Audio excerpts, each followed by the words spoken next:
a dog? Is he alone? Is he at the airport? Is he on a fucking bus? Is he on the plane?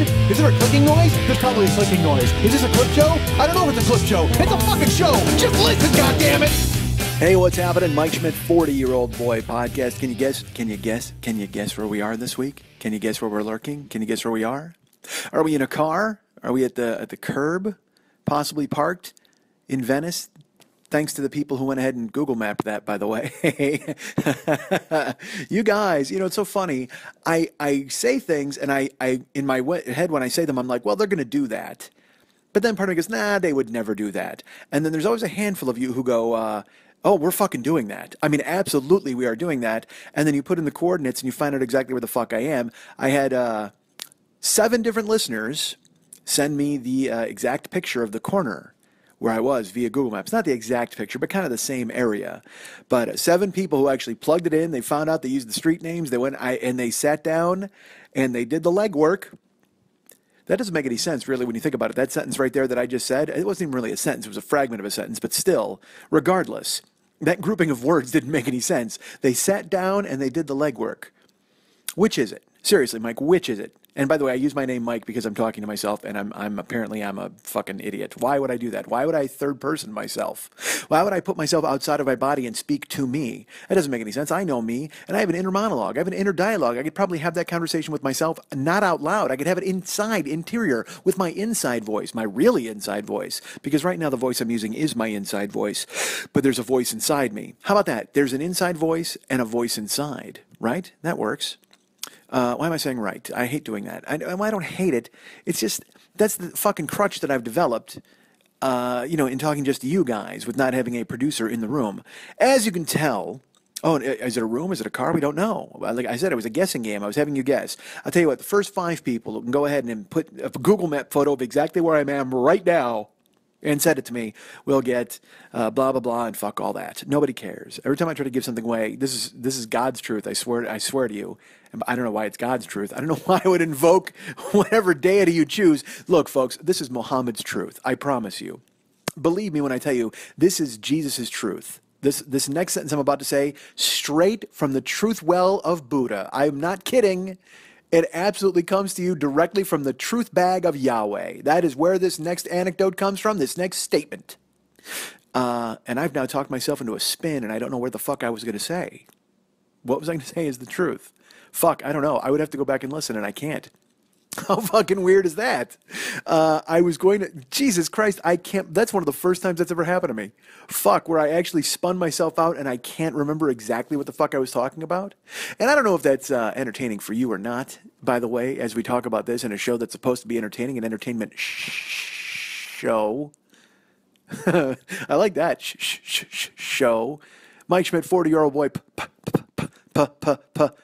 podcast. It's better to go instead of because that just sounds silly. And I have no idea why this became the my generation of podcasts all of a sudden. Although I do hope I die before I get older, I suppose. Because I am old. As you know, I'm 50. Yes, I know, honey, I'm not. So what was I going to say was God's truth? Dude, I'll never pull it. And I can't go back and listen because, dude, I'm recording on a phone, as you know. And where? Again, that was the guessing game. Now I remember. That was it. That's what triggered me. Whenever I have a guessing game, whenever I throw it out there and I'm like, all right, anybody who names this, blah, blah, blah, some people will send me the answers. I'll probably get like 10 to 15 people who answer it because a lot of people have already given up or at least they know that, or whatever. So, but here's the 10 or 15 people who do answer, and this makes me laugh. They'll send me a note and they'll be like, haha, here's the answer. Like the last one had to do with George Carlin. I believe it was, I said, I do believe someone broke in here and tampered with my volume control. And I said, if you know what that is, send it to me and I'll give you a piece of merch. And then someone, or like 10 to 15 people, I forget how, it's always 10 to 15. It's always a smaller group. They always write me and they're like, here's the answer. And they're right. And then they say, I don't want anything or need anything. Just wanted to answer the question. And let me tell you, folks, those are my people. I will not deny it because I am the guy who just wants to have the fucking answers. If there's a prize involved, all the better. But I don't need it. I just need to prove to you, faceless entity, unknown person, someone I've never met in my life, I need you to know that I know. That's it. That's my pathology. I don't give a fuck what you're giving away. If it's gold dust, if it's diamonds, if it's sock garters, I don't give a fuck. You can actually keep it. It's not worth me giving you my address to get it shipped to me. I just want you to know that I fucking know. And I preferably, I would prefer to be the first person in. So you know that I knew before you knew that anybody else knew. I demand that I bring it to you. I am yawning. You know what's funny? I'll tell you this. I'm recording the show. It's afternoon right now, but I'm in a darkened, this was the guessing game. Damn it. I guess I just have to reveal it. Because, I mean, what are you going to do? You're going to guess, and then you're going to write me a note and say you don't need the prize. Because the prizes I give are all, a lot of you have the stuff that I'm giving away. Maybe I need a prize closet. I need like a swag closet where, a swag bag or whenever I used to do, and it's funny, I never even knew what swag meant. Like they would just say swag, and I was like kind of weirded out. I thought it was a radio term, but then I found out what it meant. By the way, first 5 listeners who tell me what swag means, go ahead and get a piece of merch. Something you don't want, of course. And Mike, I know what it means, but I just want to prove that I know what it means. I don't fucking need it. God damn it. Why am I yawning? I don't know. I actually kind of slept last night. Fuck. So it's afternoon, and there is no game. I'll just tell you where I am. I am in a darkened apartment. I love that I'm in a darkened apartment. I've snuck in to an apartment complex and then climbed in through a window, and I am in a darkened apartment. Maybe I do that from now on. That's the one thing I haven't done. I've done this show from my place. I've done it from Lily's place. I've done it from Jill's place. I've done it from a fucking car. I've done it from an airport. And so now I should just start sneaking into places and doing it. What if I did it on the move? I will tell you that. I thought about that today. I was wondering if I should do the show on the move because I had a lot of stuff to do this morning. I had laundry, and then I had to go pick up. Dudes, here's the thing. Here's what I'm doing these days with my life. I'm pretending to be healthy. I'm still eating chocolate bars, and that's a fucking mistake. I probably should avoid doing that. But especially because now I'm starting to have I'm having a little argument with my genes these days. And yes, I'm going to sound like a 15-year-old girl or a 20-year-old girl or a 25-year-old girl or a 30-year-old girl let's face it, I just sound like a fucking girl. But I'm not at lay down and pull the zipper up with a pair of pliers stage just yet. But there might be some maneuvering, there might be some finagling to get myself into my 38s. They fit, certainly, once I get them on. But the thing is, how do I explain this? Like I've told you this before. There are parts of me that are bigger than the rest of me. And unfortunately, not the parts that you would wish were bigger than the rest of you, sadly. I am, as I've mentioned, no great shakes in that department. However, I will, never mind, I'm not going to say that. So, my point is that as my calves and my thighs are big, from carrying around a big fat guy all these years, and also from hitting the gym. Like I did legs today, and I'm a little stretched out right now. But the waist is like a 38. But then the rest of me is like thick, whatever. So as I'm kind of lifting, my thighs and my calves are getting a little bigger. But also, I'm not gonna lie, I think fucking my backyard's getting a little fucking expansive because I'm knocking down chocolate bars all the time. Now I'm not saying I got a big fat ass, but I got my ass is, I guess, proportionate. What the fuck? What am I doing here? What has this show become? And I got to be honest with you, dudes. I do this show alone. Work, that's a strong word. I actually put air quotes around it. You can't see it, but I did it. And in my head, I was like, I wonder, as you know, last week, and let me, by the way, speak to that. You guys are fucking awesome. You guys all were deputized last week, and you stepped up. And as a matter of fact, just before I started recording the show, our friend Tom Faust, who you may remember from an appearance on Thorgar and Yeep, which is he wound up winning because he bid on the Kickstarter, I think, if I remember correctly. But Tom Faust is a listener, and he just wrote. I tweeted a joke today about Dancing with the Stars because I saw a People magazine when I was out running errands today, and on the cover it had the 10th anniversary of Dancing with the Stars. And it was a People magazine, and it said 10 years of Dancing with the Stars. And it said how to get a Dancing with the Stars body, which made me laugh. But my favorite part was in the upper left-hand corner, it just said, collector's edition. Oh, certainly. I don't think any of us can deny that, right? Anytime you can buy a magazine that is dedicated to Alfonso Ribeiro winning a dance contest, Tuck that away in your hope chest. Oh boy. Roll that up. Actually, don't roll it up. You don't want to bruise that cover. You want to go ahead and put that into a time capsule. Anytime you can purchase a publication that is dedicated to celebrating the 12th blonde to get famous from sort of being naked in a Carl's Jr. commercial, you've got to make that purchase, don't you? Don't you got to buy that immediately? So I saw it and it said collector's edition. I'm like, fuck that. So I took a picture of it and then I put it on Twitter and I wrote, 10 years? My, how time flies when you're destroying a culture. And then I put, hashtag collector's edition because I write jokes, ladies and gentlemen. That's what I do. I try to make people laugh. This show accepted. The rest of the time in my life, however, I'm trying to make people laugh. So I put that out on Twitter, and I think that that's sort of clever or fun or funny because it's an actual joke as opposed to me just whining about something. And sure enough, there was a guy named Tom Faust, as I've mentioned earlier in this broadcast. This is a broadcast, by the way. Please don't let the fact that I'm only wearing boxer briefs make it not a broadcast. Please, I'm imagine in your minds, I'm wearing a suit, like an old gray tweed suit, and with a trim pocket square and a pork pie hat. Do not imagine me sitting in a giant purple chair in my darkened living room wearing only boxer briefs, because that will probably take away from the illusion of this podcast. Right now, imagine me in a studio somewhere with a director pointing at me and giving me the 5, 4, 3, 2, 1 count in, and then I just go ahead and I rampage. So Tom Faust writes me, and I tweet this joke. Now, that's a joke, right? I wrote that. That's a joke. And, well, look, and you don't have to think it's funny, and you don't think it's great, and it's not changing the world, but it made me laugh. It didn't even make me laugh. It made me go, there's something I should write. I didn't even do that. I just fucking did it. I was in line at Smart & Final buying 10 cases of water, and I thought, you know what? Why the fuck not do this? Because I went shopping today, folks. I had to fill my house with yogurt and water. Let me put it this way. If there's going to be a zombie apocalypse, folks, I'm going to sit in this darkened apartment in my boxer briefs. I'm going to record shows for you, and I will always have dairy-based protein bombs to shove down my gullet so I can stay alive. I've got to have, I almost want to tweet out a fucking photo of it. My fridge, I've got to have 100 yogurts in there, maybe 120. Because they're on sale, folks. Here's the deal. Fage, I learned from my package. I used to think it was Fage. I thought it was like a Fabergé egg. I thought it was a play on that, but it's not. It's Fage. So I'm a Chobani guy, as you know, but I'm also a Fage guy. But I usually don't buy Fage because it's a fucking $1.75, and I ain't got that kind of dough. Who the fuck has that kind of dough, folks? Besides, Chobani is usually $1.50, but it's always 10 for $10.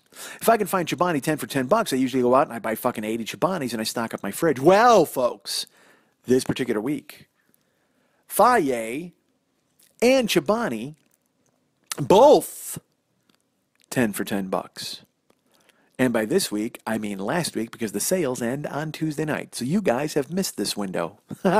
You've missed your window of yogurt opportunity. However, that's got to be the name of the show, right? Window of Yogurt Opportunity. I hope I can remember it, because I can't write it down because I don't have a fucking legal pad and I don't have a producer anymore. Or I do when I can get to her place, or she's available at her place, or our lives haven't changed to the point where we're there. She's not off taking care of her business and making burlesque happen all over the universe, and I'm not sitting in a darkened apartment in my boxer briefs. That is, I will tell you, the only advantage. Very rarely can I do the show at Lily's house sitting in only my boxer briefs. Rarely. I think we've only done 2 episodes like that. One of I was going to actually name the episodes. What if you went back in the catalog and you found them? The one where I talked about Cinnamon, the stripper, and me at the Wounded Knee Saloon and having to shaving cream wrestle somebody. And then the other time where I had the argument about the glory hole. Both of those shows I did in my boxer briefs because I felt it added to the show. Oh, also, the one where I got into a fight with Daughtry. Or not with Daughtry, but a guy at Daughtry. God, isn't that weird that happened? That's like 8 years ago. Because that's I think that's show 8 or something like that. I went to a Ben & Jerry's and Daughtry was there and I met them. What the fuck? What is wrong with my life? I went to a Ben & Jerry's to meet Daughtry. Jesus Christ. And I bring that up now because American Idol, by the way, is celebrating its 15th anniversary. And God bless you. Let's get a collector's edition of People Magazine for that. That's going to be next year. Because American Idol has contributed so much to the... I actually watched the finale this week. Before I spin off into that, what was I talking about? Yogurt, Fage, Chobani, on sale. And I went and bought that today. So I bought Was that it? Was that all I had to say about that? Possibly. So I'm in line there. I'll tell you this because this leads into the American Idol thing. I watched the finale, but and I was going to tweet this. I thought about it, but you know what? Do you know? I told you I'm listening to. I kind of like some country songs now because my girlfriend she likes country music, and I'll hear it, and I think it's less that I like the music and more that it reminds me of her or being with her. Like certain songs mean certain things at certain moments. Like of course, "Play It Again" by Luke Bryan is the song that always will make me think of Jill. But there are other songs because I watched the Country Music Awards with her, and I was like, "Who's this band? What are these? I must be I'm the most annoying guy." It's like when you go to a movie with somebody and maybe it's a sequel, and they didn't see the first one, so like, "Who's this dude?" That's the Red Skull. And why is he mad at Captain America now? I guess that's a bad example because that wasn't a sequel at all. That's more for people who don't know comic books and go see comic book movies. Which, by the way, I saw the Avengers, and I'll get to that in a moment. But I was with Jill. So I listen to these country songs when I'm with Jill, and then afterwards, when she's gone, I listen to them, and I'm taken away or put back in a moment where I'm with her, which is great. I love it. But then I wind up listening to Sam Hunt singing "We Can Turn the Night On," and I buy it. I actually spent $1.29 on a Sam Hunt song, and look, some songs are just fucking fantastic. I mean, I have to admit, like I said, there's a song called "Somewhere in My Car" by Keith Urban. It just sounds like Bryan Adams or Journey, but just it's got like a little banjo or something in it, and so that's why they pretend that it's country. But dude, it's just a fucking straight up '80s pop song. But it just so happens to be done by a fake country guy. Because dude, Keith Urban is fascinating to me. That guy, he was on, and he's another American Idol guy. Look at the American Idol theme that's running through here. This show, folks. Look at the reality show theme that is building here, and it's gonna. I'm sure I'll tie it up into something, right? But Keith Urban, like I saw him on American Idol, and to me, I was like, this guy's like a gentle soul and a nice guy, and he just seems like he's a milk toasty dude and whatever. And I didn't think much of him. So then Jill was talking about, she's like, oh yeah, that guy's like a big fucking cokehead, and I'm like, what? And she said, well, he used to be. Then he went through rehab and he had all these problems. And all I knew Keith Urban for was he was Australian for country, mate, and he was married to Nicole Kidman, and that was it. I didn't know a fuck all about his music. I didn't know anything. So. And I watched him on American Idol. I thought he was pleasant enough. I liked him. I thought he was nice. So then Jill tells me that he's a fucking nose candy hound. And I'm like, Jesus Christ, really? So then I go to Wikipedia page and I read about him. And yeah, he's had like 3 different stints in rehab. He's a fucking cokehead. He had to apologize to Nicole Kidman. But I got to be honest with you, folks.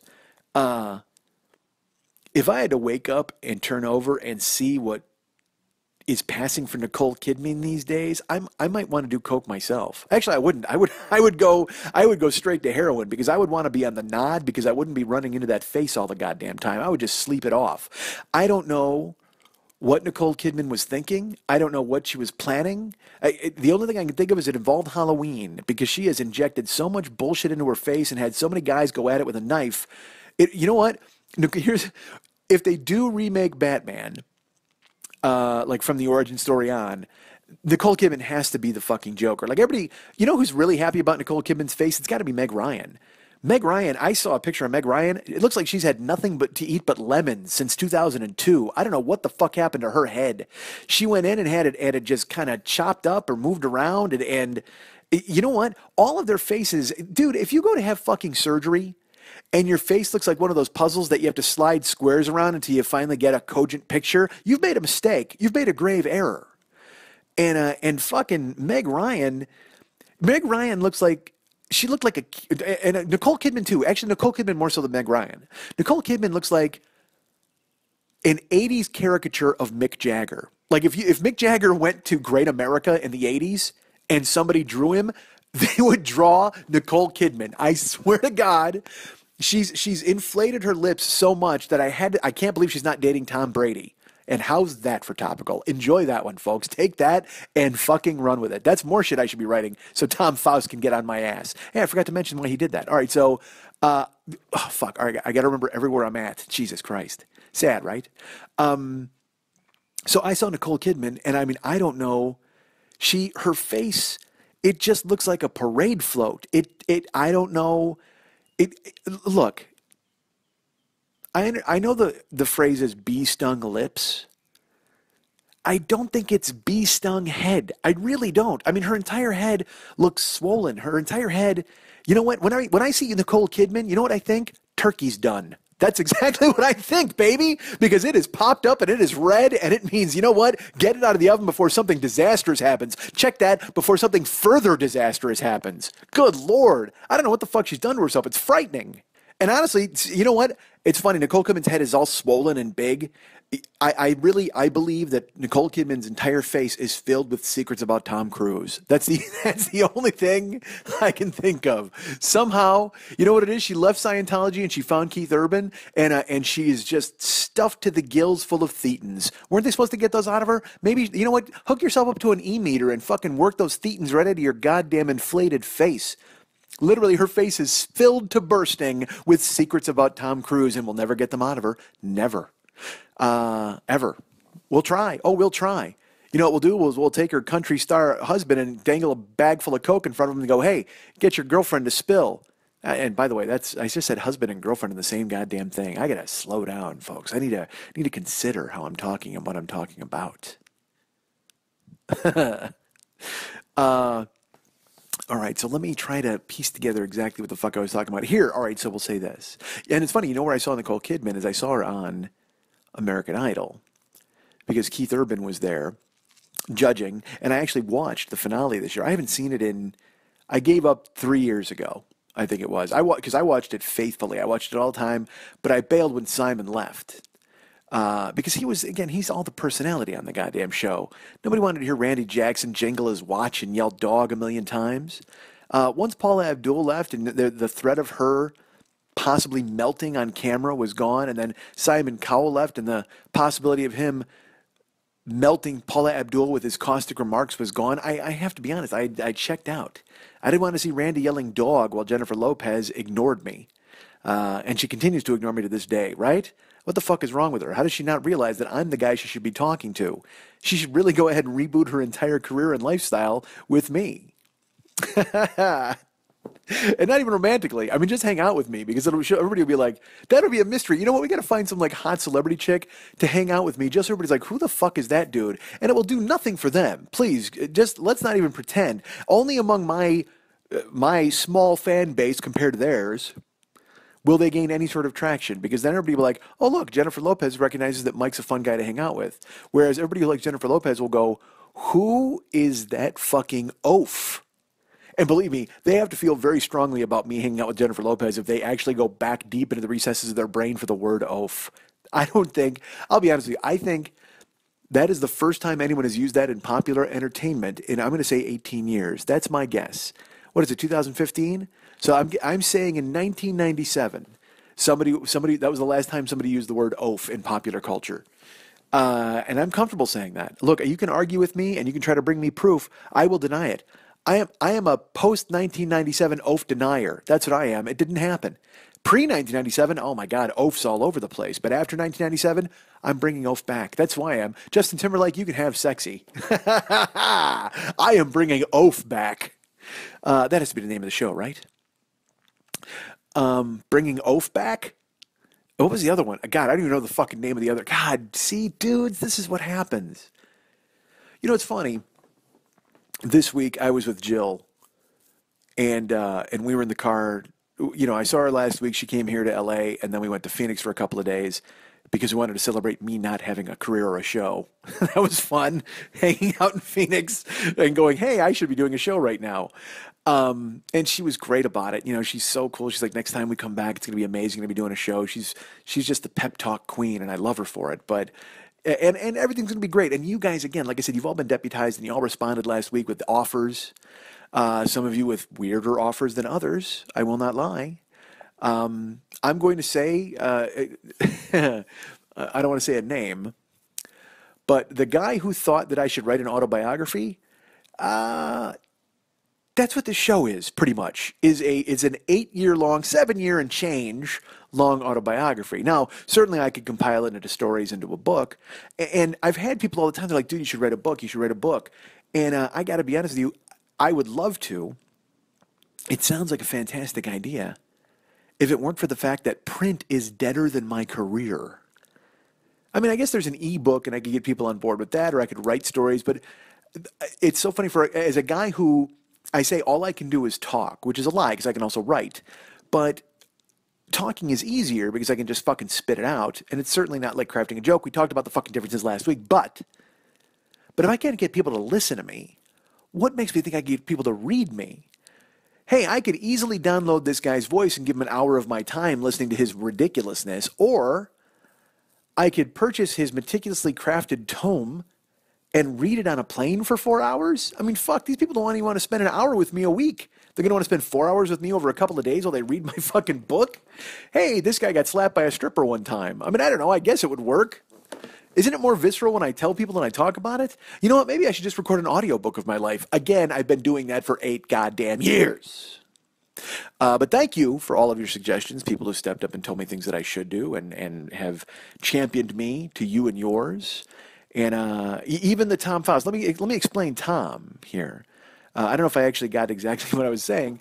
I wrote that fucking Dancing with the Stars joke, quote unquote joke, and I put it up. Well, wait, all right. I've got to remember to double back to American Idol and watching it with Jill, and also going to Phoenix. God, I really need I was going to say I need a legal pad, but you know what? I need a lily pad. That's what I need. I need a lily, pad. I need her here. I need her jotting shit down and bringing me back the fuck around. Although I will say this too. It's easier to ping pong around when she's here because I always think that she's going to go ahead and save me, but she never has to. If you listen to the old shows, I'll go, where was I? What the fuck was I talking about? And she'll kind of have a refresher for me, fucking yawn. But I'm always able to spin around and get it there. But as we sit here in a darkened apartment in boxer briefs, we find out that the bees are unleashed, and I'm trying to corral them, and they're kind of going all over the place. And that is what happened to Nicole Kidman. I think when you really think about it, she got too close to me. We had a conversation. I unleashed the bees on her, and boom, next thing you know, she's got a head 4 times its normal size, 4 times its legal limit. In fact, if she were to blow a breathalyzer, I would imagine that her head would like slowly deflate like that dude in Beetlejuice, and the breathalyzer would swell up like a big balloon. That's what would happen. And a breathalyzer full of secrets about Tom Cruise is no breathalyzer you want to see. So I wrote this joke on Twitter, and then Tom Faust wrote me, and he said, "Hey, are you working on your writing package? Remember, you asked for this." He wrote me that on Twitter. And what he should have written, if I may tell him, he should have written, "Dude, this was funny. Are you working on the rest of your writing package?" Because as I wrote Tom back on Twitter, I said, "This is my writing package. When do I start?" And Tom Faust, fan of the show, champion of Mike Schmidt, decided to write back, "We'll call you." So disappointed in that. So disappointed. In fact, I may have to undeputize Tom Faust. I may have to strip him of his badge and strip him of his rank and make him work back up again from the bottom.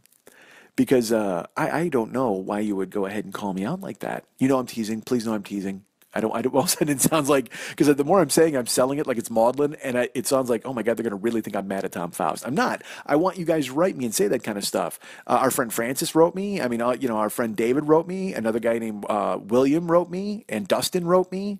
And so all sorts of people have gotten on board as I'm trying to pull names out of the ether, but everybody's really cool and kind of shepherding me through and watching out for me, and that's great, and I'm glad. So I watched American Idol with Jill last week, and I hadn't watched it in forever, and they had and it was so funny. American Idol, it has not changed in this respect. The audience goes crazy no matter what. They're instructed to go bananas and cheer for whatever the fuck is happening. But even weirder is the fact that it always comes down to, in the final, and it has for, in the last like 8 years I was watching it, it always comes down to like the kind of good-looking bad boy type guy that appeals to young girls. And then there's the fresh-faced youngster who loves Jesus and appeals to young girls. You know what I'm talking about? Like, because that we called it this time. It was like some Italian dude, and he was fighting against a guy named Littleface. Now the guy's name wasn't Littleface, but Jill and I kept calling him Littleface because he had this weird cartoon. It was like just a round skull. Imagine like a smiley happy face, but then he had like beautiful eyes and big puffed up lips in the center of it. Like So he was good looking in the middle of his face, but then there was so much square footage around it. It looked like having one nice room in a giant mansion. Like it was just this ridiculous. He had, you know what? He sort of looked a little like Nicole Kidman, except he was prettier because he has the same shape and giant round head. But he hasn't had a villain. He hasn't had the doctor from the Human Centipede go at his face yet with a butter knife. I mean, like Nicole Kidman has, because he still had really good looking eyes, and then he had a crazy mouth. And Jill and I always have this discussion. So I go, wow, that's a good looking dude, and she's like, you and I are like so different. Because she thinks I'm a good looking dude. And look, I'm not going to get into this argument, and she's going to yell at me for even saying it, because whenever I say stuff where I'm like, whatever, I'm fat, and then she kisses me and goes, what'd you say? And then it takes away my memory of what I said because I can't repeat it because she'll get mad. But not mad, but she'll just be like, dude, don't. She's constantly championing me to myself, which is great. But my whole life has been like self-deprecating Johnson, and I've just been like, yeah, I'm that guy or I'm this guy. And she's like, you're the guy I love, which is fucking amazing. So, but old habits, man, they don't even, I can't say they die hard. Old habits, you can't choke the life out of them no matter how hard you try. I mean, I'm trying to put them on the shelf. I'm trying to not do them. And I tried to certainly curb my self-deprecation around her because she doesn't care for it. And not even in a way of, honey, she actually kind of gets like, dude, don't do that to yourself. She kind of verbally grabs me and shakes me, and that's fine with me. Because again, how far do you get if you keep telling yourself you're the fucking worst, right? As I say right to you again. But it's just hard to shake, man. And look, I don't even hate myself all the way. I do sometimes. I'll tell you what, when you're arguing whether or not you hate yourself, things have kind of gone precipitously off a cliff. So we sat here and we watched American Idol. And again, it's only been 3 years, probably 4 years since I tuned in. But it's the same formula with different faces. Harry Connick Jr. is on it now, and Keith Urban, and it's funny. You could actually say that's actually Nicole Kidman. That should be the name of her biography. The same formula with different faces, because she's gone through so many different looks in the past few years, and that's just from getting her fucking PSI and her face checked. Look, she works in what is essentially the most ruthless, beauty-driven compartment of the entertainment industry. I mean, I don't want to be a woman ever. I don't want to be a woman in real life. I wouldn't want to be a female actress. I wouldn't want to be, because women are never, this is going to sound, certainly some women are respected, or all women are respected some of the time by either their husband or people they know or friends.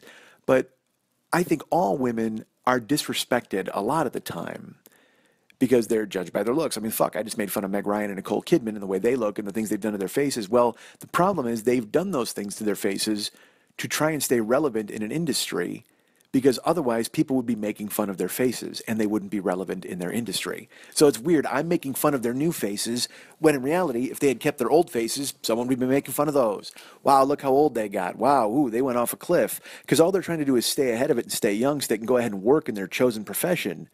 When in reality, they should just fucking be able to age gracefully and still get parts. Unfortunately, not everybody's Jessica Lange. But Jessica Lange even didn't work for a long time or had to get different parts. Dude, when you're 40, they cast you as a fucking grandmother if you're a woman. It's insane. Meanwhile, if you're like a 65-year-old dude like Jack Nicholson, you can bang Helen Hunt. I don't know why my mind went to that movie, by the way. But yeah, Jack Nicholson wooed Helen Hunt, and he was a 70-year-old dude with crumbs on his face. And in reality, if you had a 70-year-old woman like romancing a 30-year-old dude, all of a sudden you've got Harold and Maude, and people are freaking out. Which they shouldn't, quite frankly, because I would have banged Ruth Gordon. Oh my God, would I have plowed Ruth Gordon? I mean, I would have stuck my dick in a wrinkle and hoped it was her pussy, but who knows? It would have happened. Because I'm charming and she was desperate. So there you go. That's all you need, buddy. That's the fucking chemistry that you need between a couple of people. One guy's charming, one woman is desperate. Or if a guy's desperate and a woman's charming. Although, let's face it, a woman doesn't have to be charming if a guy's desperate. He doesn't give a fuck. He'll stick his cock in a cup full of mud. He'll make some especially thick pancake batter and then use it to jerk off and pretend. That's all he'll do. He'll close his eyes. I think a waffle batter would probably work better. All right, so we sat here and we watched American Idol in this very same apartment, folks. I may have been wearing these very same boxer briefs, although that's a washing ago. Certainly they were clean. And I was astonished to see just in 3 years how far out of touch I have fallen with the music industry. I try, folks. I try to keep up. On my Sirius XM station, I listen to Channel 2, which is like the hits station, and then Channel 3, which is the recent hits station. And of course, I've discovered, that's where I discovered your Meghan Trainors and your, there's a song by, all right, look, there's a song by Fall Out Boy. Now, I have Fall Out Boy's first album. First of all, I have not been fair to Nicole Kidman and Meg Ryan, certainly in this podcast. Well, let's do this. Let's talk about Fall Out Boy for a second, because Fall Out Boy was a band that I heard their song Sugar We're Going Down, which is a fucking amazing song. To this day, dude, fucking crank it. Find Sugar We're Going Down and just blast it, because it destroys. It's awesome. But I heard it and I loved the guy's voice. And then I saw him and I was like, whoa, man, that's a pretty dude. Like, he was a really good looking guy. And he was in the foreground of all their shots. He was in the foreground, and he was the guy who got all the fame, and TMZ was chasing. His name was Pete Wentz. So they're all like, oh my God, Fall Out Boy's, Pete Wentz, and Pete Wentz's band Fall Out Boy. And they're all talking about how amazing he is, because he was a good looking dude. And, he tweeted a picture of his cock, I think, or something like that. And he just got caught up in it. And, but I loved the first album. I grabbed it. Or I don't even know if it was their first album. It was the album with Sugar We're Going Down. I really liked it. And that was back when you had to buy albums, by the way. I went and bought the CD of whatever Fall Out Boy's album was, because I wanted that song. If I could have just bought the single, well, fuck, I would have just bought the single. But in the old days, you had to go, look, in the old days, folks, you had to go buy a giant plastic disc that held all your favorite songs on it, and you pay $16.99 for it. That's how it worked. Isn't that fucking strange? When you sit down and you think how quickly everything went south, how quickly everything went fucking crazy for music artists. Bands used to make you wait 2 years for an album, and then they'd put out 12 songs, and you'd buy it, and you might like 3. I should check that. You might love 3, you might like 6, and there were another 6 on there that were written by the drummer. And you're like, yeah, but it didn't matter. You bought the album, you liked your songs, you'd pick the needle up and play the same song over and over, or if you were especially rich, you had a turntable connected to a cassette player. So the first thing you would do is you would record the album, so then you could just rewind it and play the song you wanted to play over and over.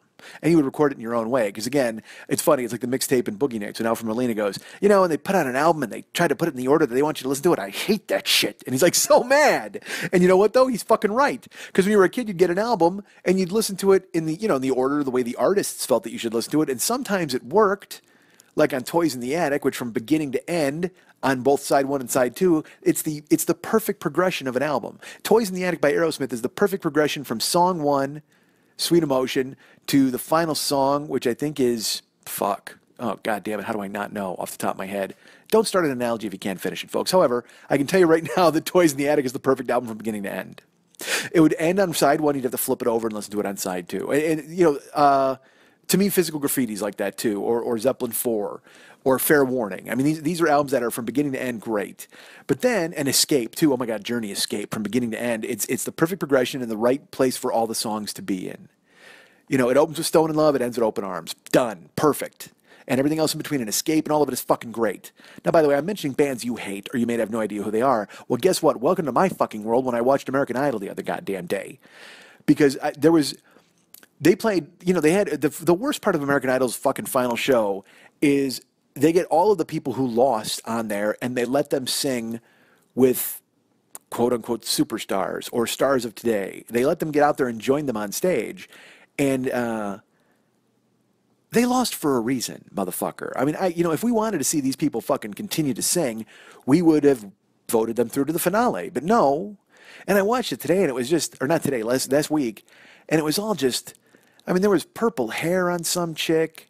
And it's so funny, you can always see the American Idol formula. They're like, you know what, we like this quirky dame. We're going to put her through, even though she's just weekly fodder, because you know she's never going to fucking win. And the producers are also praying she doesn't win, because they can't sell her fucking weird quirkiness, Hey, I got purple hair and red shoes, and I sing like a Vodio Do singer. Blah, blah, blah, blah, blah. I mean, oh, man, get the fuck out of here. And Jill and I were like, her voice is interesting, but like only within her genre, because they made her came out and sing with Nile Rodgers and Chic. And by the way, they were like, yeah, please welcome Nile Rodgers and Chic, and then the 5 Chicks Who Lost. And Nile Rodgers and Chic was incorrect, because it should have been, please welcome Nile Rodgers is Chic, because it was just Nile Rodgers and the 5 Chicks Who Lost. And they sang a couple of songs, the old school songs. I think they sang Good Times, and they may have thrown a little Dance, Dance, Dance in there, but then all of a sudden Nile Rodgers just goes, here's our new song! And first of all, I don't know who the fuck our is, dude. It's just maybe you and your guitar. Is that who you're talking about? Because Niall, I don't see the rest of Chic on stage. I see you and the 5 Chicks Who Lost. And unless you're putting together a band called Nile Rodgers and the 5 Chicks Who Lost, this is not our song. This is your new song. But they always have that weird formula. Again, it's just there were nose rings, and look, I'm an old man. I recognize that. I'm 50. Yes, honey, I'm not 50. But I still, like I said, I kind of try to stay in it, and I know a little bit about music and the songs and the bands, but it all, God damn, it all sounded the same to me. And I hate to be that guy. I don't mean to be this old person, but this, there's all that dubstep stuff that is just, every time I hear it, it's just Skrillex. No matter who the fuck it is, it's Skrillex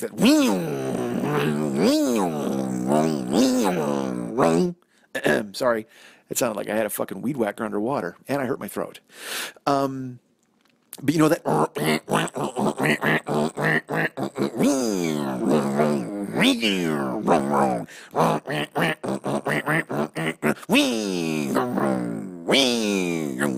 that. I'm having way too much fun imitating Skrillex. That's actually, I should do that the rest of the show.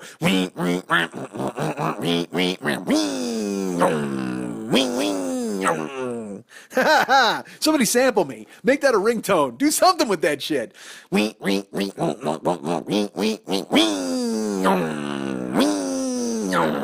I have no idea how this sounds in the phone. I don't know if you can fucking hear it like I hear it in my fucking brain. I don't know if it's too overwhelmingly loud. I may have chased all of you away. You know what? Hold on, I'm listening.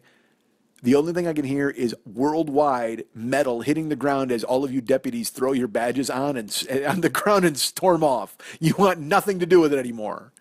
Although if some of you are smart, you'll get behind my budding new dubstep career.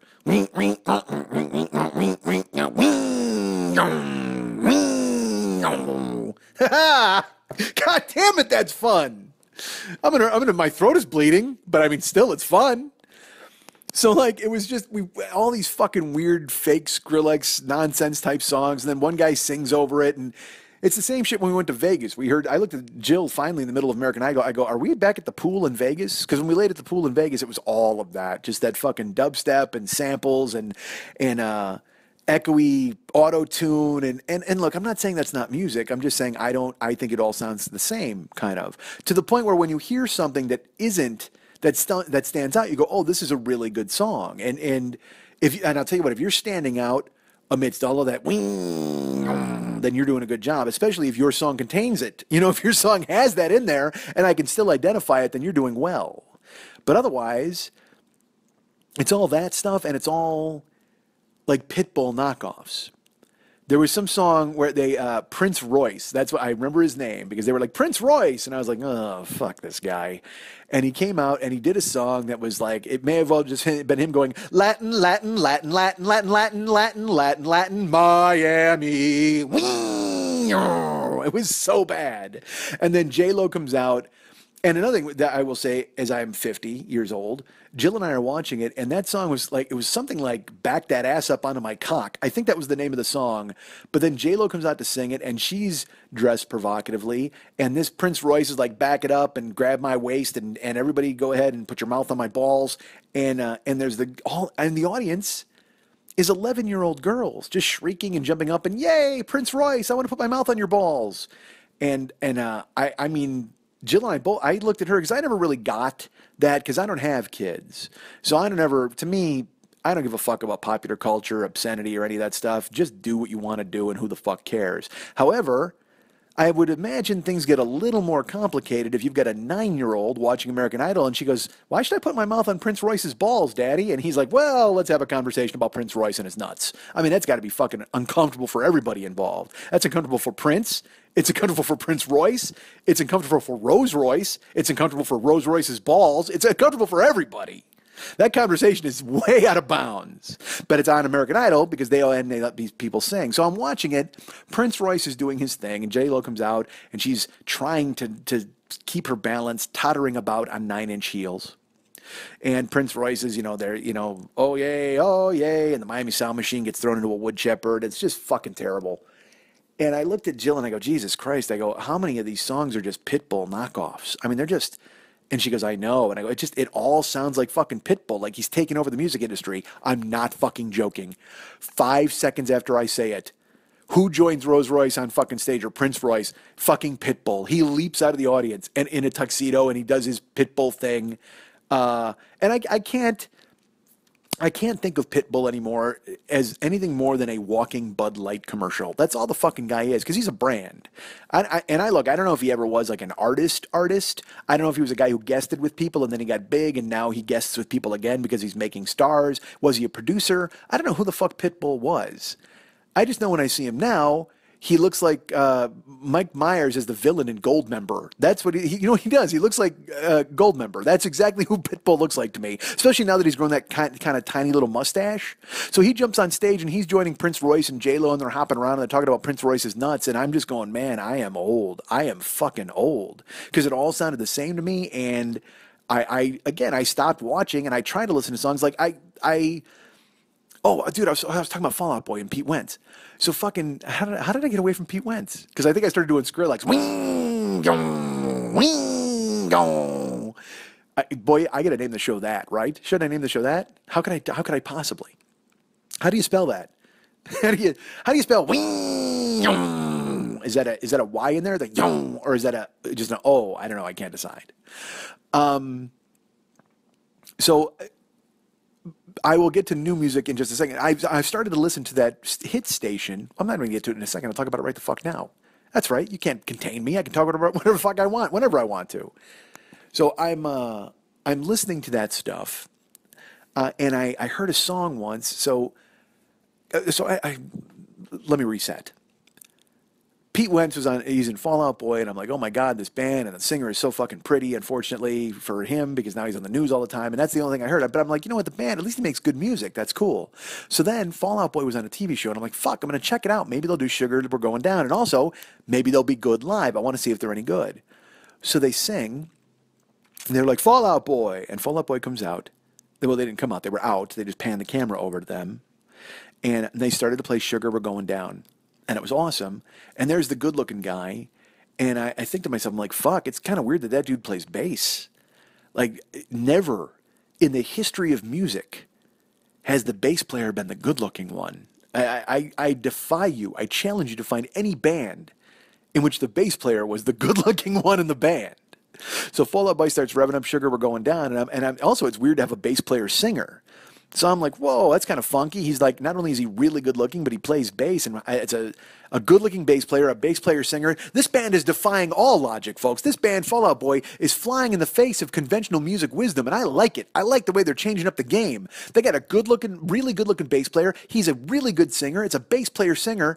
I mean, Geddy Lee is the only real bass player singer that I can think of. Like off the top of my head, lead singer. So, and that's because, again, I'm trapped in the fucking 70s and 80s. I'm sure there's all the bands now have good-looking bass-playing lead singers. I'm sure. But for me, I got no fucking touch point on any of that. So they start playing Sugar, I'm Going Down, and I'm looking at Pete Wentz, and and the rest of the band is just kind of there, and you're drawn to him because he has charisma, and he's the good-looking one, and I'm waiting for him to walk up to the microphone, and then the song starts, and the guy, all of a sudden, I didn't even notice him. I got to be honest. I was watching Pete Wentz, and I'm watching the band. I'm waiting for him to sing because I know the song, and I'm excited. And so far, the music sounds really good. And out of nowhere, a chimney sweep with a guitar walks up to the microphone and starts belting out Sugar, We're Going Down. Pete Wentz doesn't even move. He doesn't go to the microphone. He's playing bass and he's preening, of course, because he's a preening, good-looking bass player.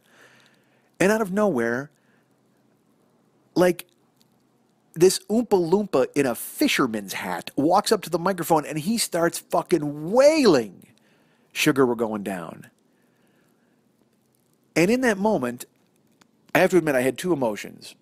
One, I was stunned. I know this is maybe not an emotion. I had reactions.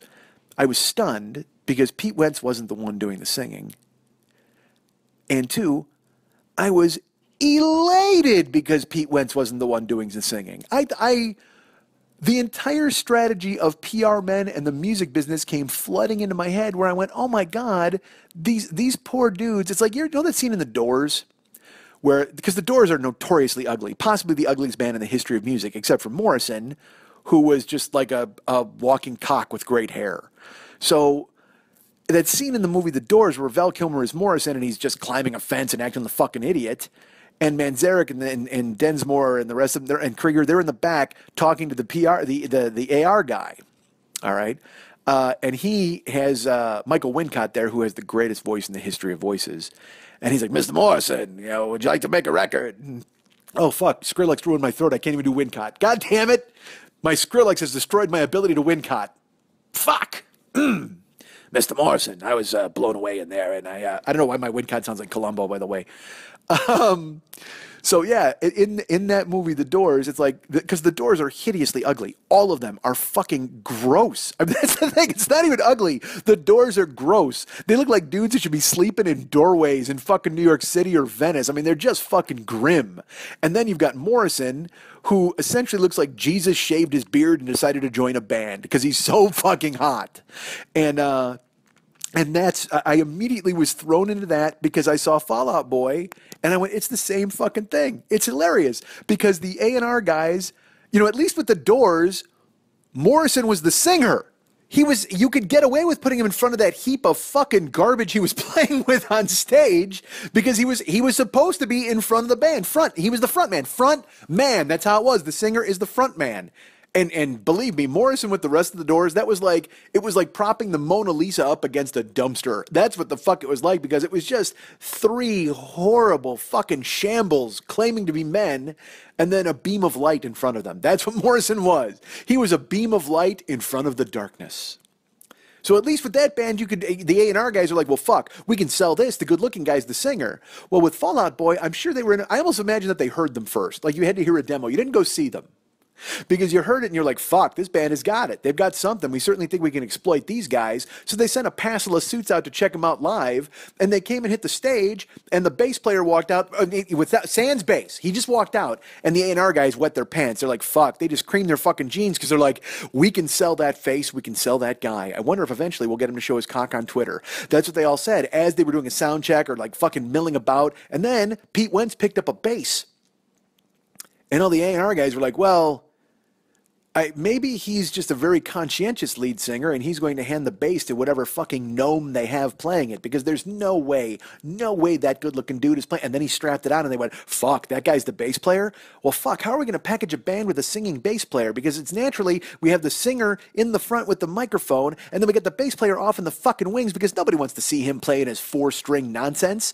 Dude, Mex is going to kill me. But seriously, the bass player usually, besides Mex, is usually the ugliest dude in the band. I just fucking thought of that. And Mex was a singer in his band as a bass dude. This entire show is invalidated. What the fuck? I wish I'd thought of it later so I could have ended on this. Hilarious. But sure enough, Fall Out Boy came out, the dude put on the bass, and the A&R guys are like, well, fuck, I don't know how we're going to package a singing bass player. And then they fired it up. And out of nowhere, like that, a roadie came out, opened a shoebox, and the fucking lead singer jumped out with that fishing hat. He looks like Dale from The Walking Dead, that fucking guy. I mean, he's just got he looks like he's been hit in the face with a crowbar, and he straps on his guitar, and then he wails, and he sings like a motherfucker, and that's great. But dude, if this was the 80s, they would never make it, because visually, you couldn't put that band on MTV, or at least you would. You just have Pete Wentz and a lot of loincloths fighting strippers. Like, that's the only thing that they would do. That would actually be their saving grace. Fuck fuck that. Fall Out Boy got famous despite the fact they weren't in the 80s, but in the 80s, they would have been huge because all of the videos would have just been Pete Wentz in like a captain's outfit pioneering a canoe, and they would have never showed the fucking rest of the gnomes in the band trying to mill about and make it happen. They would have just had the vocal track, and Pete Wentz probably would have fucking mouthed it, and then when you saw him live, you would have been freaked out because Pete Wentz wasn't the singer. So sure enough, the A&R guys are there, and then out of nowhere, they just like, literally, Pete Wentz took the fucking stage, and then they tweeted a Jack in the Box, bing, and then the fucking kid jumped out and started singing Sugar We're Going Down, and everybody went, ah, Hideous! And that's I think that's actually his name, Tom Hideous. But he is just so gruesome. However, he can sing like a motherfucker. And it freaked me out when I saw it. And now I don't even think Pete Wentz is in the band anymore, if I remember correctly. And they have this new hit album because I'll tell you this, they were on American Idol. It's hilarious that dude, look at the way I'm tying this together. They were the opening band, and the thing is, off this new album, they sang the song, that song Centuries. Do you know that fucking song? You will remember me for centuries. That's what it needs. That's what that song, because that song is fucking terrible. I mean, it was, because now every sports show, everybody's using it and it's just terrible to listen to. It's a terrible song. However, as bad as that Centuries song is, there's a song on this fucking Fall Out Boy record that I had never heard. I didn't know anything about it because, I mean, it never came up on my Channel 2 or Channel 3 on XM. And you know me, I'm usually off listening to The Whistler on the Old Time Radio Shows Network. I'm listening to Dragnet. I'm listening to Suspense. I'm listening to Gunsmoke because I'm an old person. I'm a 50-year-old man. But Jill got me listening to the channels 2 and 3 because I also listen to 56, which is the highway because they play country music and I think of her. But now I can't even listen to that because they've got all these young dudes singing country. Cole this and Travis that, and it's a bunch of fucking dudes I've never heard of. And look, I didn't hear the other guys before, but it's sort of like I know who Toby Keith is. I know who Blake Shelton was. I know who Luke Bryan is. You know, and I knew who Parmalee was. But then who's the other band that Jill wanted to see? I don't fucking remember. But now they don't play those dudes anymore. They play all these young guys, and I don't, you know, young country. You haven't lived a life, man. Who are these young dudes trying to sing country? And look, granted, it's not real country music. It's not George Jones, you know, like holding the microphone in one hand and punching his wife in the face with the other. That's what country music is, goddammit. This is Waylon Jennings shooting heroin directly into his face because all of his other veins are dead. That's what fucking country music was and should be. But, you know, when I listen to something, it's all these fresh-faced guys with their boots that don't have any dirt on them. And who the fuck am I bitching? I don't know what the fuck. Like, why am I mad at Florida-Georgia line? Good for you. Carve out a career and pretend that you're country idiots. That's fine. I don't give a fuck. Literally, those two dudes could be from Massachusetts, but they named their band Florida, Georgia, grew their hair long and went, and everybody went, wow, that's country. They threw a mandolin in there at some point and a fucking violin, and everybody went, yay, country. And that's because new people don't know what fucking country was. But I don't even like old country, so why the fuck am I bitching about it? Literally. Idiot. What was I talking about? So stupid.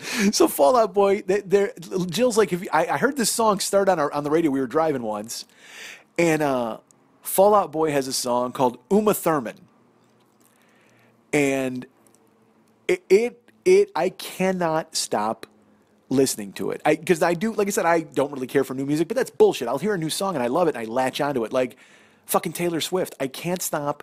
That fucking song, Shake It Off, is an amazing pop song. But then the new song, is it Style? What the fuck is that name? I think it's called Style. I don't know. I bought it. And it's just, I can't stop listening to Style and Shake It Off. But also this Uma Thurman song by Fall Out Boy. I'm in the car and it starts and I recognize his voice because I know the Fall Out Boy dude. And I see on the little screen it says Uma Thurman. And then after the first verse, the hook of the song, the hook of Uma Thurman by Fall Out Boy is the Munsters theme song. Now, look, it's not, I know you're thinking, oh, well, it uses a little snippet of it or it uses a tiny piece or dudes. If you haven't heard it yet, go to YouTube and find Uma Thurman by Fall Out Boy because the hook of the fucking song is the Munsters, the bow, da da da da da da da da. Like normally you'd think it would use a tiny part of that or something. Dude, it uses the whole 7-second chunk riff that you recognize as the Munsters. That down da da da da da da da down da da down da da da da down blah ba blah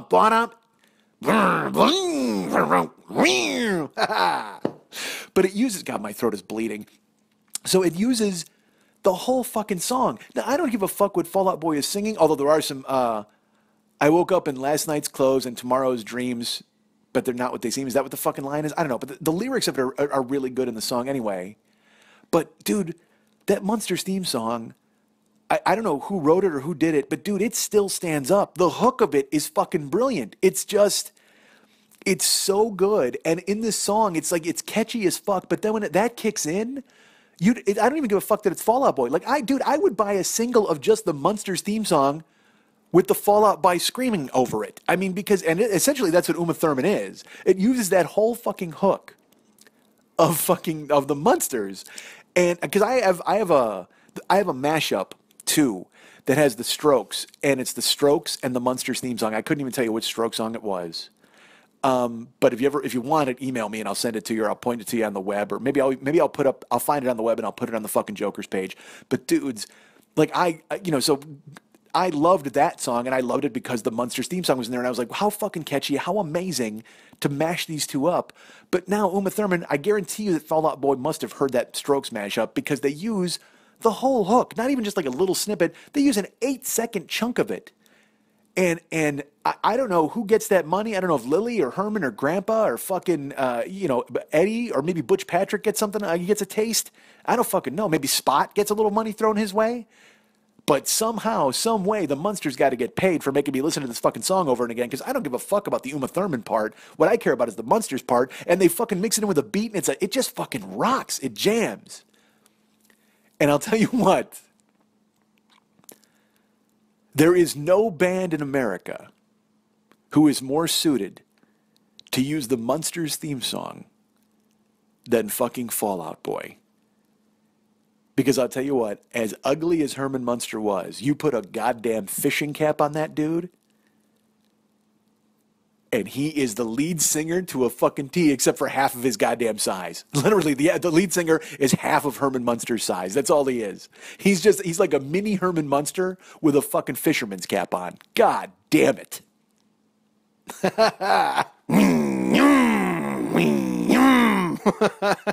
Dudes, my fucking throat is gonna bleed, and I don't even know if that matches what I was doing earlier. Fuck. But that's part of the beauty of being a DJ, folks. You can go ahead and do any beat you want and just mix it up. You can do or I'm fucking stupid. All right. But that's the thing, man. Those A&R dudes, when they saw Fall Out Boy, they saw Pete Wentz. They go, we can work with that. Then they heard the music, like, this is fucking awesome. And then Half-Pint Herman and the fisherman's cap opened his mouth. They're like, fuck, we got to deal with this somehow. And I guarantee you, Pete Wentz is not the business brains of the band. So they went back to sign these guys. They had to fucking reconnoiter into a corner and go, all right, what's our plan of attack? We got to get the good-looking guy on our side. But he's a fucking airhead. So they know they got to deal with Half-Pint Herman. And they go in the back, and their Michael Wincott walks outside. And sure enough, there's fucking fisherman's cap climbing a goddamn chain link fence. And their Wincott's got to go, Mr. Munster, I was blown away. Would you like to make a record? Yeah. You guys can get me at mike@MikeSchmidtComedy.com. You guys can be my friend at Facebook.com/the40-year-old-boy. You can follow me on Twitter at Twitter.com/the40-year-old-boy. Our friend David Hernandez does all of the artwork and music for this show. You can find him at Facebook.com/DavidMexHernandez, and you can also find him at ArtByDMH.com. That's ArtByDMH.com. I'll talk a little bit more about that in the plugs. That's where they belong, right? Probably. I can talk about it here, but I'll talk about it there as well.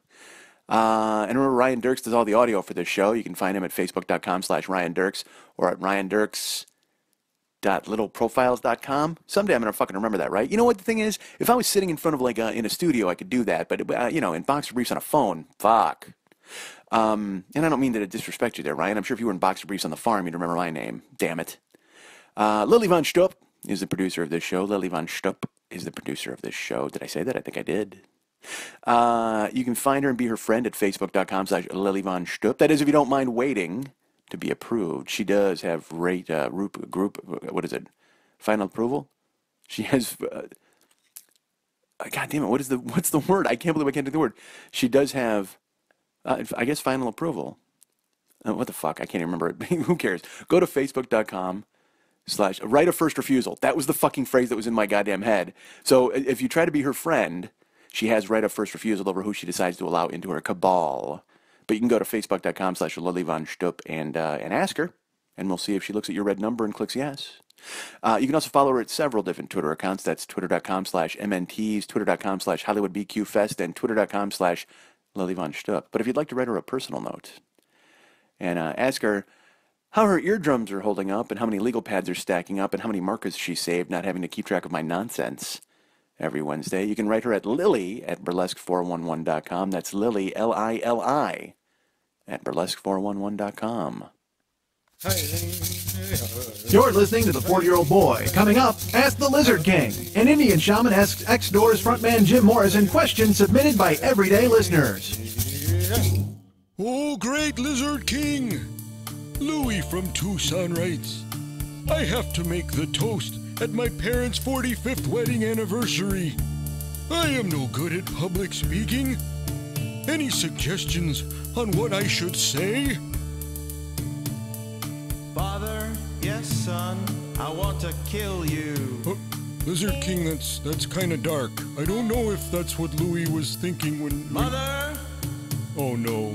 No, Lizard King? I want to... No, I think we should stop. No, we're stopping! Stopping! Put the feathers away!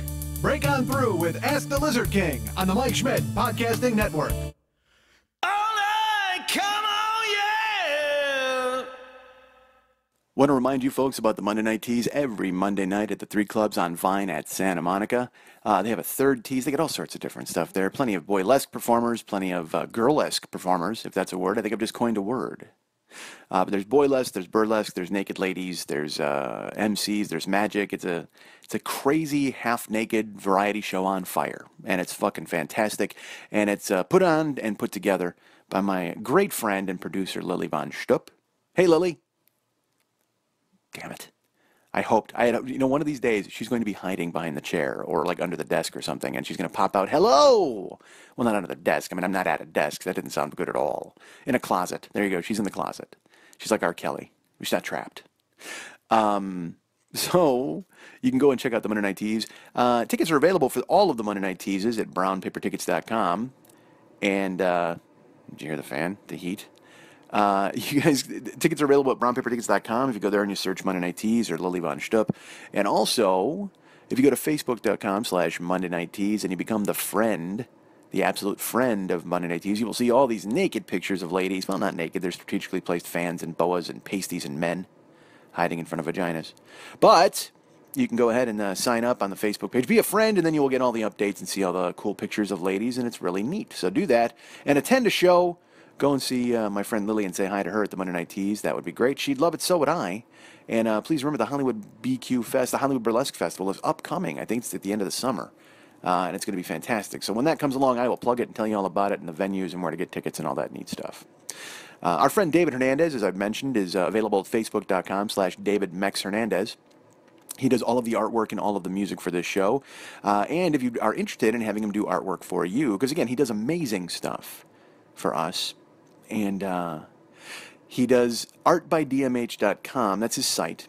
He does things for you independently, if you were to call and hire him to do such a thing. If you go to his page at artbydmh.com, you can browse around and check out all of the stuff that he's done previously and get some ideas for stuff that you might like. He also has a line of guy cons, which are, like Vic and Vincent Vega together and, Tyler Durden.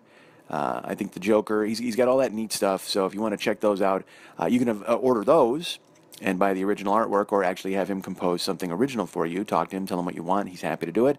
And he's for hire, man. If you want him to design a logo for your business, if you want him to get on board with any of that, or a show, or a comedy show, or a band, whatever, you can go to artbydmh.com and get my great friend David Hernandez, who does all of the music, all of the artwork for this show, on board, and he can do all of the music and all the artwork for your show, too. But tread lightly. I'm first in line. Always remember you're behind me, goddammit. I mean, not as a person, but I mean in line for the services of David Hernandez. You need to pull up the rear, not my rear. This is going nowhere. But you can hire him and have him involved in doing cool things for you. Maybe not music, but he can definitely do all the artwork you need at artbydmh.com. If you go to MikeSchmidtComedy.com, I said duh. I was going to... That was terrible. I was going to say Joe Business, and I went, yeah, awful. If you go to the Mike Schmidt, themikeshmidtcomedy.com, fuck that. That's not it. Go to MikeSchmidtComedy.com. That's my website. And it's going to start getting revved up a little more here. As all you deputies know, I've talked about it.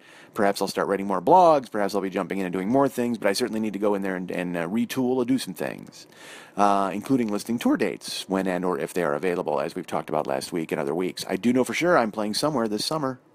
How's that for a fucking tease? And as in a tease like the worst tease of all time.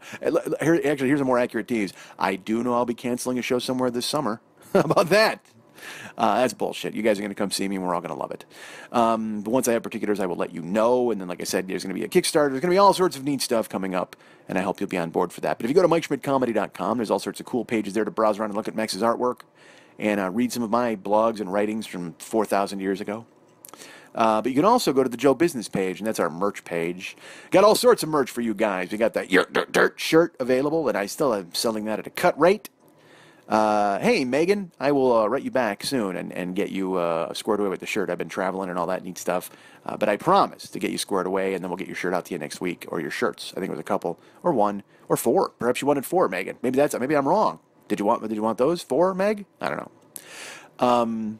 So the Dirt shirt is available. The Big Angry CD is also available. Go ahead and pick that up and hear me telling stories that I told 3 years ago on stage. And I will sign it. I will personalize it and sign it for you if you do order it through me. You can also order it through a specialthing.com, but then, they get all the money. That's a lie. They don't get all the money, but they get some money. And I'll throw this out there because I make money from it anyway. If you go to a specialthing.com or podcast.com and you order year one of Never Not Funny, I get some of that money. So why not do that? Also, we have the deal with Tweaked Audio. They're very cool. If you guys want to get some stuff through them, that's great. They got autoerotic asphyxiation watches. No, they don't. That would be you have the smallest fucking neck in the world because it was a cock ring watch a second ago. You know what? Let's switch it up this week. They have autoerotic asphyxiation watches and they have cock ring earbuds. So I do work that out somehow in your fucking way. If they find you dead, it will be a mystery for everyone how you got that fucking tiny watch around your fucking pencil neck and then you wrapped your cock up in earbuds. Good for you. Good for you taking the initiative and dying in reverse. So we got the deal with Tweaked. Thanks to them as always. We've got the Yurt shirt. We got the Big Angry. We've got downloads available. We got year 1, year 2, year 3, year 4, year 5, and year 6 of the show available individually or as part of the Reservoir Schmidt Dog box set. Now, people have written me and asked about year 7. It'll be out there soon. We've kind of thought of a theme of it and all that, just kind of getting that all squared away, and then we'll get it posted. And once it's up, it'll be available for sale, a new box set and year 7 individually. And then there's, of course, the Schmitty, Schmidt Alive 2. Yeah, we have Schmidt Alive 2, the download available for you guys. That was me from last year's LA Podfest. Thank you to all the people who've written them and included me in their correspondence. They CC'd me, so I look like I'm the driving force. Thanks, because now I look like a tool bag. But that's bullshit. If you want me at the LA Podfest, let them know it, because then they'll fucking know it, and that's cool. But I was there last year, and we recorded it, and that's Schmidt Alive 2, and that's available now. It's an audio/video download, so you can actually see me break a chair in person. Not in person, but on video. If you would have been there, you would have laughed uproariously. And I know what you're thinking, why was there an empty chair in the room? I don't know either, folks. I should have filled that goddamn fucking room. I filled most of it, but still, I always, here's the way I work. Whenever I do a show, I always keep one chair for Elijah, and then I destroy it in the middle of the show when I realize he's not showing up. That's how I handle my business. So go there to the Joe Business page, and then of course there's our subscription. You can subscribe to the show. You can donate $2 a month, $5 a month, $10 a month, or $25 a month. Thank you so much for thinking of us. I do appreciate it very much. We just got our friend Matthew Henshaw just re-upped today as I record this. So thank you, Matt, for getting on board with a new donation, monthly donation. And also our Amazon link. He's on that page. That's very important. If you guys go through the Amazon link and buy all your stuff at Amazon.com, we get credit for it. Click on the link and then go through our Amazon store and then go to actual Amazon itself and buy some stuff, and we get credit, and then money comes our way and everybody's happy. Thank you. Thank you. I appreciate it very much. And now I'm going to do this because I thought about doing it for the whole show, but I kind of talked about it a lot in year 6, but I want to get to it. Tonight is David Letterman's last show, his last late show with David Letterman. It's funny because I don't know I'm sure CBS would like him to come out and do a special every once in a while, but I got a feeling that when he's done here, we are not going to fucking see Dave again for a really long time. Just in watching the farewell shows, he looks relieved. He doesn't look maudlin or sad. He looks like a guy who's ready, fucking ready to go. And that doesn't mean he's slacking. It doesn't mean his performance is lacking. It doesn't mean that he's not giving it his all. But you could just see he's ready to go with his son and go fishing. It's so odd because he's still that Indiana guy, and he's put in basically 33 years, and then if you want to count the morning show, 35 years at the factory, and he's ready to get his watch and retire, and then you'll never see him again. And that's a terrible thing. I wish NBC would release the old shows on DVD. It's a gold mine. They would make so much money. I wish CBS would do that, because I would buy, with The Simpsons and all these other people putting out great comedy on DVD and preserving it. We shouldn't have to wait 40 years for Letterman's comedy classics. Like they're doing with that Johnny Carson bullshit where they throw that out there, and good for Carson. And I'm not, he was Dave's idol, and I liked him when I saw him. But Dave changed everything, man, for me, certainly, and for comedy. There have been all sorts of tributes and all sorts of articles this week online, and people giving heartfelt tributes to him in person. Norm Macdonald, of course, started to cry. And, and he got to do a Letterman joke in his monologue, and that is such a dream. And that's exactly what I would have wanted to do if I would have gone on the show. I would have probably spent an entire time there, doing my performance, and then just repeating jokes back to Dave, just saying things to him, going, you did this, and you did this, and you're so fucking amazing. He's so amazing. Without him, there's no me. Without him, there's no fucking Pardo. There's no Kimmel. There's no Paul F. Tompkins. There's no any of these guys. He showed, how do I want to put this? He ushered in an entire genre of irony and comedy. And it may have been out there and lurking on the fringes, but he brought it to the mainstream, and he made it fantastic. And there's interviews with Meryl Marco this week. There's a column, I think Neil Scoville wrote it, and you have to find it because it's the bits that they didn't do on Letterman. And it's all these writers giving the best jokes that they pitched that didn't make it on the air, and then they talked to Letterman about some of them, and he's like, well, fuck, I would have put that on the air immediately. Like, I don't know why I nixed that. I was crying reading it. I was sitting there crying reading it, thinking of Letterman doing them and executing the jokes. And, he could do anything. David Letterman could do fucking anything comedically. There was found humor. He could do set pieces. He could dress in a fucking crazy suit of Velcro, or he could just sit there and destroy Marilyn Vaux Savant, who supposedly was the most famous or smart. She was the smartest person in the world. You got to find it. I wish I could find that. I'm sure I have it on fucking tape somewhere. But he sat with Marilyn Vaux Savant, and she's supposedly the smartest woman in the world. So he came at her with, so you're the smartest person in the world. Why? What makes you the smartest person in the world? And he threw her on her heels. And so she thought that she would flirt with him and make him kind of disheveled, or kind of, because he's kind of gawky and nerdy. And the best part is he just went over the top on her, where he wouldn't let her get to him. And because it was so funny to watch him in combat mode with this woman, just because she kind of came on and was a little haughty, and she was supposedly the smartest person in the world, and he shifts gears on her and just fucking, and because he is the smartest, the funniest, the quickest host we've ever seen. And he wasn't afraid to say things, and I would sit there in front of my television set as a kid. I blame him for me not graduating high school. He allowed me to not make any efforts because I had to be up at 11:30 when Bill Wendell said his fucking name and said David Letterman, and he came out, and the monologue was fucking incredible. Even though he shit on it, it was still fucking great. And then, when he would have Leno on or Pee Wee Herman on, and Professor Irwin, no, it was Brother Theodore. I always mix up Professor Irvin Corey with Brother Theodore, but it was fantastic to watch, and it made me want to do what I do today. And by that I mean sit in a pair of boxer briefs and talk in a dark living room. But still, he made me want to be a comedian. He was the main. David Letterman is absolutely unbelievable. It was Letterman, Leno, Dennis Miller, George Carlin, but absolutely David Letterman is the reason I'm doing this, because I saw him and he made me laugh, and it was different than anything I'd ever seen before in my life, and it made me realize what I wanted to do for the rest of my life. And I'm scrambling, and I'm trying to make it work as best I can, but knowing that he made so much out of what people at the time thought was so little. But then they saw that his minimalism was actually the maximum amount of effort that you could bring to comedy because he was letting it do the work. He was letting comedy do all the lifting while he was just kind of there. It was fucking perfect. It was perfect. He enforced his will, his comedic sensibility on anything that he was involved in, and it was fantastic to watch, and I loved it. And so I'm going to do my favorite Letterman joke. It was funny, Norm Macdonald put out a tweet before he went on, and he was like, what's your favorite Letterman joke? And, I saw some of the stand-up, and I unfortunately, I don't remember that as well as I remember the show, but the show I have fucking committed to memory, and here's my favorite joke. There was an earthquake in Russia, I believe it was, and this is Letterman's monologue joke, and I have to do this. So have you seen Mikhail Gorbachev? Apparently the United States is going to be sending him some relief supplies, and they asked him what he was looking for, and I just don't understand this. Apparently Mikhail Gorbachev they need 200 tons of wheat and 400 tons of beef. And get this, is the guy nuts or what? 600 tons of wax lips for Halloween.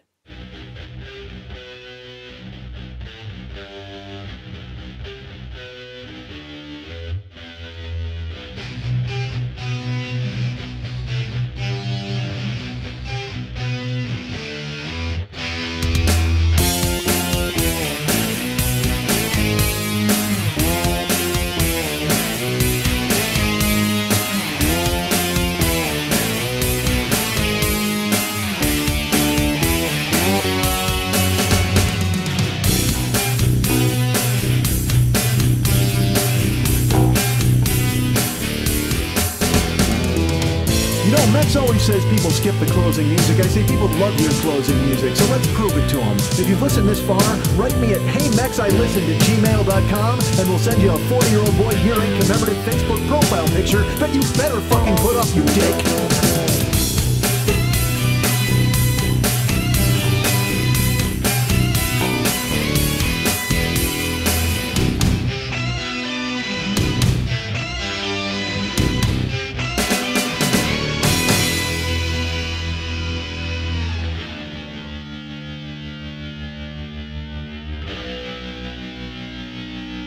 Sorry about the dick thing.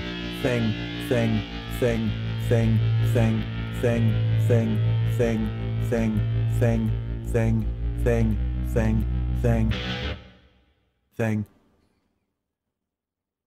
Did you get that?